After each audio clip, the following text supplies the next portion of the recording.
Hi everyone, welcome to J chemistry. So guys, HPCL की side से काफ़ी सारी वैकेंसीज आई हैं और कई सारे सब्जेक्ट्स की हैं, बट हम स्पेसिफिकली बात करने वाले हैं केमिस्ट्री की इस वाले वीडियो में। तो यहाँ पर जो बीएससी केमिस्ट्री वाले स्टूडेंट्स हैं वो एलिजिबल हैं। अगर आप बीएससी फाइनल ईयर में हैं तो भी आप एलिजिबल हैं, अगर आपकी बीएससी कंप्लीट हो चुकी है तो भी आप एलिजिबल हैं। जो भी स्टूडेंट्स एमएससी कंप्लीट कर चुके हैं वो डेफिनेटली बीएससी कंप्लीट कर ही चुके हैं, तो आप भी सारे एलिजिबल हैं।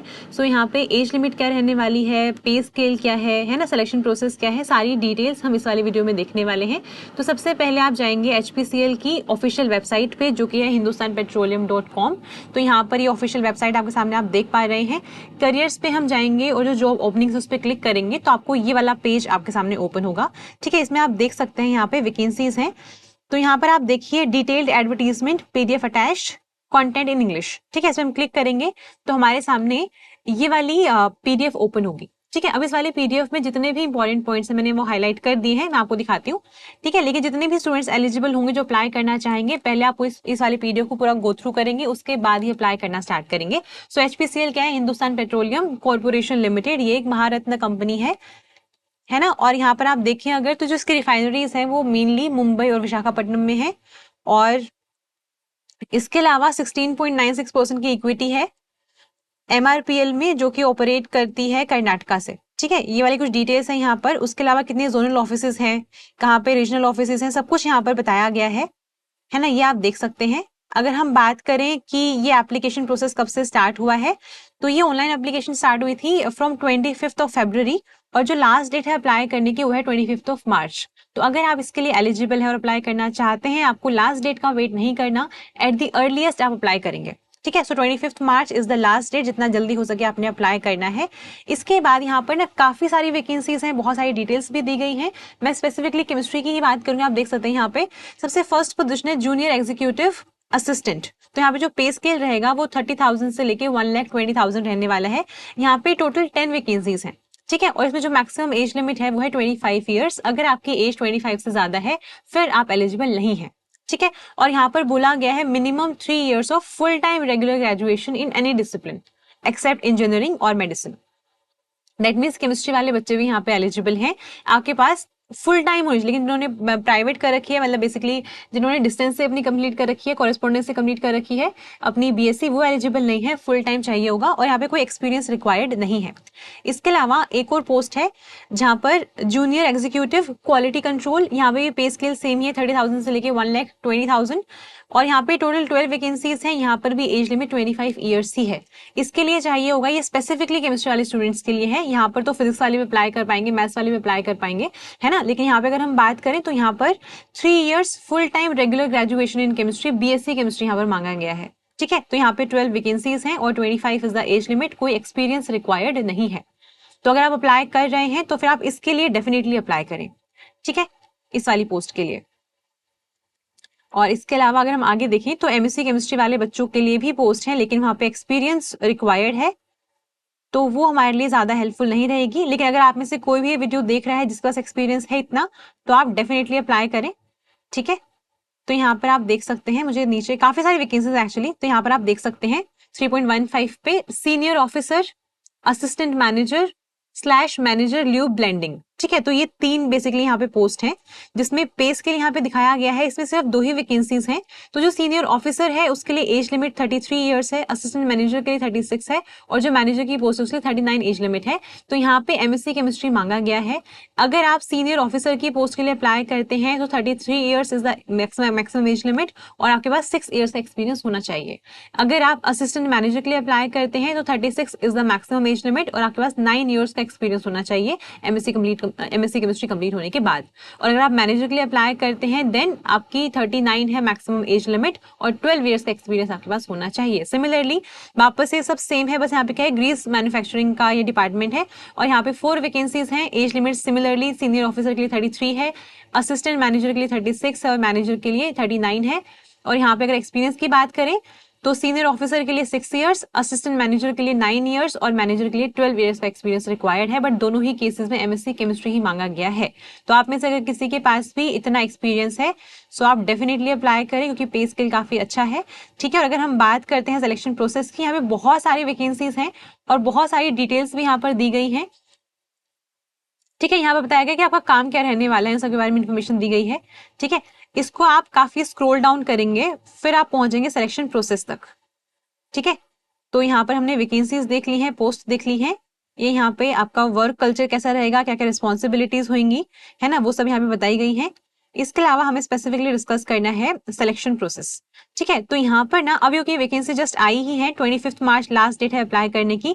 तो यहाँ पर लिखा गया है कि जो सिलेक्शन प्रोसेस है उसमें कई सारी चीजें हो सकती हैं, जैसे कंप्यूटर बेस्ड टेस्ट भी लिया जा सकता है, रिटन टेस्ट भी हो सकता है, टाइपिंग टेस्ट भी हो सकता है, ग्रुप टास्क भी हो सकता है, साइकोमेट्रिक असेसमेंट भी पॉसिबल है, skill test, moot court, personal या फिर technical interview, physical fitness, efficiency test, ये सारे जो भी एप्लीकेबल होगा डिपेंडिंग अपॉन आप जिस भी पोस्ट के लिए अप्लाई कर रहे हैं।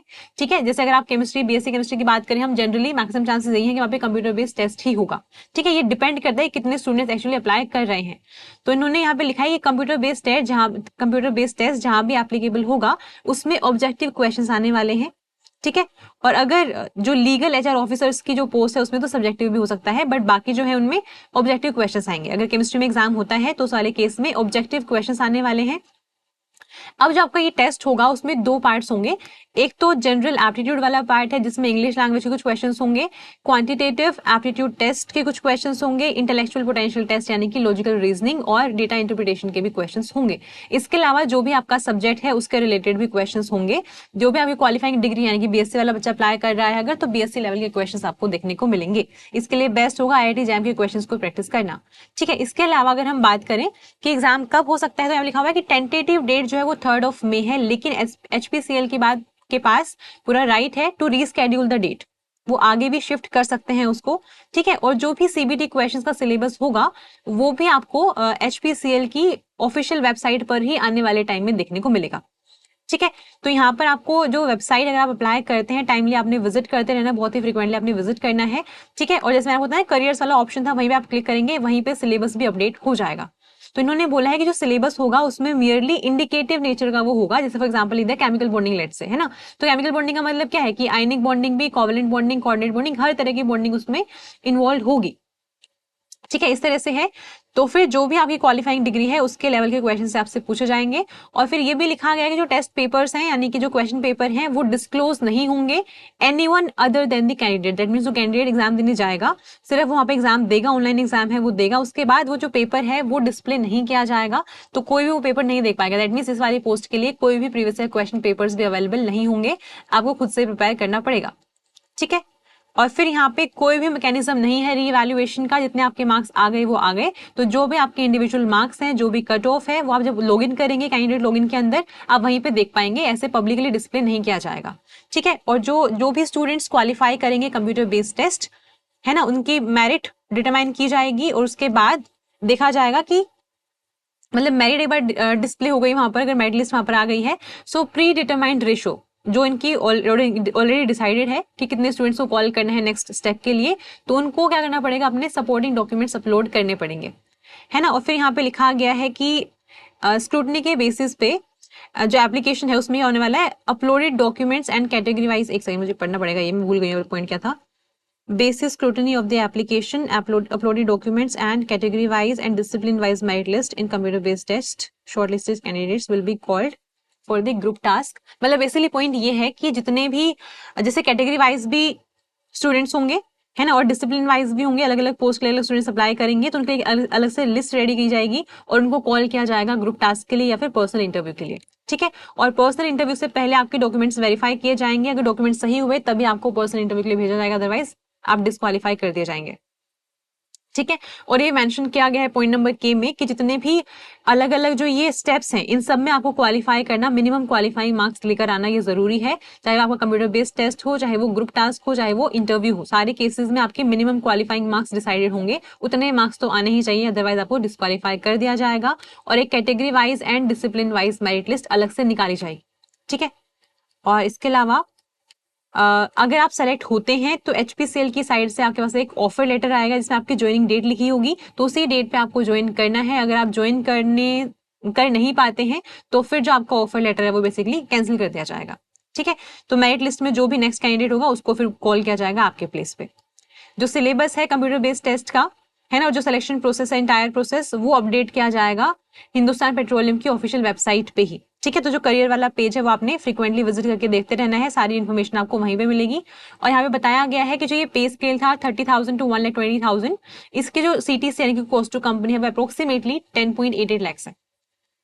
ठीक है, पर ईयर, है ना। आगे चलते हैं। फिर यहाँ पर यह है कि जितने भी स्टूडेंट्स क्वालिफाई करेंगे, ज्वाइन करेंगे, उनको एक सर्विस बॉन्ड साइन करना पड़ेगा कंपनी के साथ 3 इयर्स का।